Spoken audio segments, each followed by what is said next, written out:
La mer avance, la côte recule. S'il fallait encore des preuves, les effets de la dernière tempête à Fouesnant sont sans équivoque. La plupart des pieux plantés au bout de l'enrochement pour casser la houle n'ont pas tenu et sont passés de l'autre côté de la dune avec une bonne partie du sable de la plage. Moi, je pensais que c'était une bonne chose, mais en discutant avec d'autres personnes plus compétentes, il semblerait que ce n'est pas suffisant, qu'il y avait autre chose à faire. À partir du moment où il y a des roches au-dessus, ça crée une fragilité à ce niveau-là et automatiquement, les pieux ne font pas l'affaire. Oui, on le constate là. Sur la plage, on mesure le travail de sable qui continue tempête après tempête. Au début de l'enrochement, le sable venait pratiquement jusqu'ici. Donc il y avait une descente pour venir à la plage. Ensuite,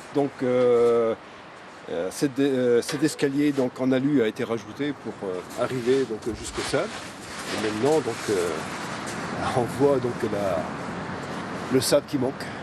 Avant ce week-end, il y avait un chemin piéton là, recouvert de broyat. On ne le distingue plus, c'est vraiment le sable qui est passé au-dessus de la dune qui recouvre l'ensemble du chemin ici. Ça vous inspire quoi alors? Qu'il est temps de faire quelque chose. Sinon, La nature reprendra ses droits.